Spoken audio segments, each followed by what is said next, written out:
زیادہ برکتیں ہوتی ہے. لیکن مجھے بات سمجھ میں نہیں آئی کہ میرے رزق سے اور اس پردے سے کیا تعلق ہے. اللہ تعالیٰ کبیرہ میں بتاؤں, مصطفیٰ کریم فرماتے ہیں تمہارا جو گھر ہے نا وہ راستے کے قریب ہے. اب آپ کو صرف نماز کی اہمیت بھی پتا چلے گی, اب پردے کی فضیلت کا بھی آپ کو پتا چلے گا. اللہ تعالیٰ کبیرہ میرے مصطفیٰ کریم کہتے ہیں تمہارا جو گھر ہے نا وہ راستے کے قریب ہے, اور جب اس راستے سے بے نمازی گزرتے ہیں تو بے نمازی تمہارے گھر کو دیکھتے ہیں, جس گھر کو دیکھنے کی وجہ سے اللہ تبارک و تعالیٰ اس گھر سے رحمت کو دور کر لیتا ہے. اللہ اکبر کبیرہ, بے نمازی تمہارے گھر کو دیکھتا ہے تو اللہ تبارک و تعالیٰ اس گھر سے رحمت کو دور کر لیتا ہے. اب بتاؤ تو صاحب, آج تم شکایتیں کر رہے ہو ہمارے گھر پہ برکتیں نہیں ہو رہی, آج تم شکایتیں کر رہے ہو ہم کماتے بہت ہیں, آج خرچہ ہوتا جا رہا ہے, لیکن صاحب کیا تم نے مصطفیٰ کس بات کو نہیں سنا کہ مصطفیٰ کریم نے پردے کا حکم دیا ہے.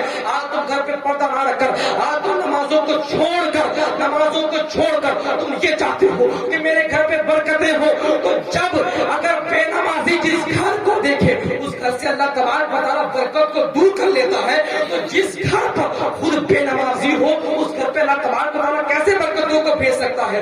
صاحب اسی لیے سمجھنے کی کوشش کرو, کیونکہ بے نمازی کا کسی گھر کو یوں تاکتا ہے, یوں جھانکتا ہے, دیکھتا ہے, اللہ تبارک و تعالیٰ اس گھر سے رحمت کے فرشتوں کو اٹھا لیتا ہے, اس کے گھر پہ برکتیں نہیں بھیجتا. وہ کمائیں جتنا چاہے کمائیں, لیکن اس کے گھر پہ برکتیں نہیں ہوتی. برکتیں تب ہوتی ہے اس کے گھر پہ پردے کا اہتمام کیا جائے. بے شک سبحان اللہ, پردے کا اہتمام نہیں کر تم آج پردے کا اہتمام نہیں کر یہ چاہتے ہو کہ ہم اللہ کی نہ مانے اللہ ہماری مانے, ہم اللہ کی نہ مانے اللہ ہماری مانے. اس لیے صاحب اگر تم چاہتے ہو کہ اللہ تمہاری مانے, تمہاری دعاؤں کو قبول کرے, تو تم پردے کا اہتمام کرو, اور تم ہی نہیں بلکہ اپنی بہنوں کو بھی پردے کا اہتمام کرو. کیوں؟ بڑی ذمہ داری کے ساتھ میں نماز کے بارے میں بتایا, لیکن نماز میں بھی ایسے انسان ہیں, کچھ ایسے لوگ ہیں. میرے مصطفیٰ میرے امام فرماتے ہیں کہ ایسی بات بھی ہے کہ نمازیوں کو قبول نہیں کیا جاتا, دعاؤں کو رد کر دی جاتی ہے. میں نے جاننے کی کوشش کی تو پتا چلا کہ ایسا کون انسان ہے. تو بتاؤ, جو انسان اپنی ماں بہنوں کی عزت کی حفاظت نہ کرتا ہو, اسے پردے کا حکم نہ دیتا ہو, تو میرے امام فرماتے ہیں جو اپنی بہنوں اور ماؤں کی عزت کی حفاظت نہیں کرتا وہ انسان دیوس ہوتا ہے. اللہ اکبر کبیرہ. اور دیوسوں کی دعاؤں کو قبول نہیں کی جاتی, دیوسوں کی عبادتوں کو قبول نہیں کی جاتی. اسی لیے صاحب اگر تم یہ چاہتے ہو نا کہ ہماری دعائیں بھی قبول کی جائے, یہ چاہتے ہو نا کہ ہماری عبادتیں بھی قبول کی جائے, اپنے ماں بہنوں کو پردے کے ساتھ رکھنے کی کوشش کرنا, ورنہ اپنے گھر کو بے پردہ کر کر تم کعبہ جاؤ گے, اپنے گھر کو بے پردہ کر کر تم مزارات پر جاؤ گے, اپنے گھر کو بے پردہ کر کر تم آ کر در بدر کے ٹھوکریں کھاؤ گے تو تم دیوس کہلاؤ گے. تم در بدر کے ٹھوکر اگر کھاؤ گے بھی نا تو بھی تمہاری دعائیں قبول نہیں کی جائے گی.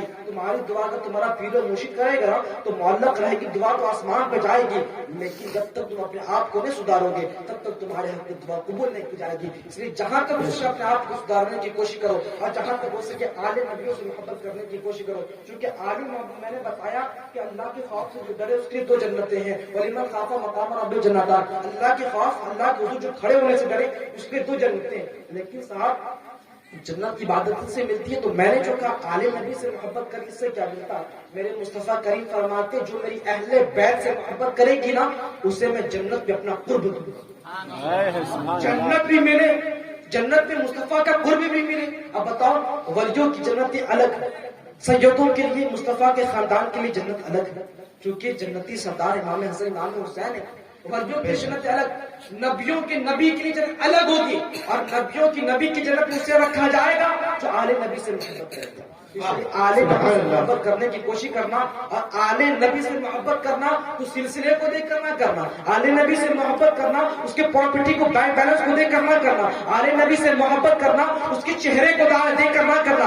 آل نبی سے اگر محبت کرنا نسبت مصطفیٰ کی وجہ سے کرنا, چونکہ آل نبی کیسا بھی اس کے اندر مصطفیٰ کا خون ہے.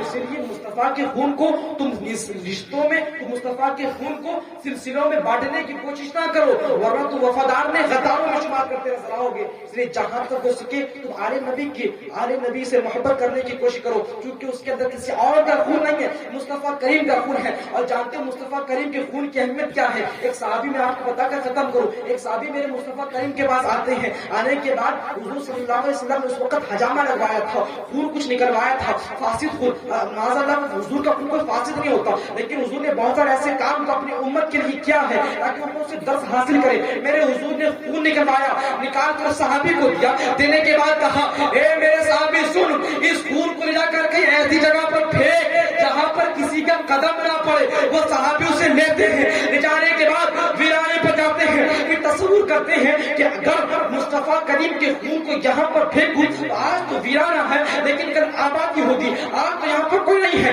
لیکن کل کوئی یہاں پر آ جائے مصطفیٰ کریم کے خون پر اس کا پیر پڑ جائے، وہ سوچتے دور جاتے ہیں قریب آتے ہیں، وہ خون کو لے کر ادھر ادھر کرتے ہیں، پھر سوچتے دریا پر ڈال دوں کہ دریا کا پانی جا کر کسی زمین پر لگے گا، وہ زمین وہی رہے گی، آبادی بڑھے گی، لوگ وہاں پر بھی قدم رکھیں گے۔ وہ صحابی کیا کرتے ہیں؟ اس خون کو پی جاتے ہیں، پی جاتے ہیں۔ اللہ اکبر کبیرہ۔ اب پینے کے بعد مصطفیٰ کریم کے پاس حاضر ہوتے ہیں، وہ کہتے ہیں حضور میں نے آپ کے خون کو ایسی جگہ پر رکھا ہے جہاں پر کسی کا قدم نہیں پڑ سکتا۔ اللہ اکبر کبیرہ۔ حضور کہتے ہیں تم نے میرے خون کو پی لیا۔ حضور کہتے ہیں یہ نہیں کہتے کہ خون پینا حرام ہے، تم نے خون کیوں پیا؟ اللہ اکبر کبیرہ۔ مصطفیٰ کریم کہتے ہیں تم نے میرا خون پیا تو سن، تیرے پیٹ پر میرا خون ہے، جا تجھ پر جہنم کا آگ حرام ہے، جا تجھ پر جہنم کا آگ حرام ہے۔ تو صاحب اگر کسی صاحب کے اندر، کسی صحابی کے پیٹ پر اگر خون مصطفیٰ آ جائے اس پر جہنم کیا حرام ہو جاتی ہے۔ تو جس آل نبی کے رگ رگوں پر مصطفیٰ کا خون دوڑتا ہو اس آل نبی کے شان کا عالم کیا ہو۔